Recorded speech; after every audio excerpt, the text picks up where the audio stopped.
সন্তানের স্বীকৃতির দাবিতে এক মায়ের আর্তনাদ। দেখুন জিএম স্বপন মাহমুদের রিপোর্টে। সন্তানের পিতার পরিচয়ের স্বীকৃতির দাবিতে সংবাদ সম্মেলন করেছেন এক মা। মঙ্গলবার 18 মার্চ দুপুরে রাজধানীর জুরাইন শ্যামপুর থানা প্রেস ক্লাবে উক্ত সংবাদ সম্মেলনে এক নারী কান্নাজড়িত কণ্ঠে এ দাবি জানান। তার 2 মাসের মেয়ে রাফসা বাবা এবং দাদা দাদির আদর স্নেহ থেকে বঞ্চিত হচ্ছে এবং মা মেয়ের ভরণ পোষণ দেওয়া হচ্ছে না বলে অভিযোগ করেন তিনি। বৃষ্টি আক্তার মুন্সিগঞ্জের সিরাজউদ্দিন থানার মুসলিমপাড়া গ্রামের নুরুমিয়ার মেয়ে। অভিযুক্ত প্রতারকের নাম রবিন খান, বয়স 28, সে কুমিল্লা জেলার তিতাস থানার মৌডুবি গ্রামের বাসিন্দা। জানা যায় রবিন ও রবিনের বড় ভাই বিল্লাল খান দীর্ঘদিন যাবৎ মালয়েশিয়ায় কর্মরত আছেন। সংবাদ সম্মেলনে ভুক্তভোগী নারী বলেন, 2023 সালে মালয়েশিয়ার কুয়ালালামপুরে কর্মরত অবস্থায় সন্তানের পিতা রবিন খানের সাথে পরিচয়ের সুবাদে প্রেমের সম্পর্ক গড়ে ওঠে।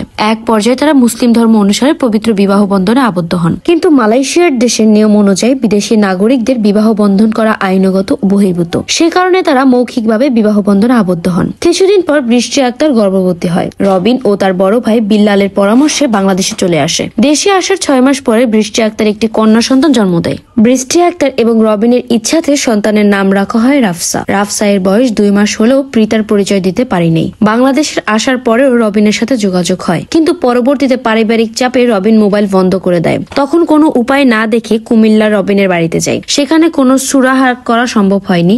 তিনি কেঁদে কেঁদে বলেন, রবিন আমার ও আমার মেয়ে রাফসার কোনো ভরণ পোষণ দিচ্ছে না এবং রাফসাকে অস্বীকার করেছেন রবিনের পরিবার। আমি আমার সন্তানের অধিকার চাই। আমি সেফাইরা সিনরাফ, আজকের দুর্নীতি।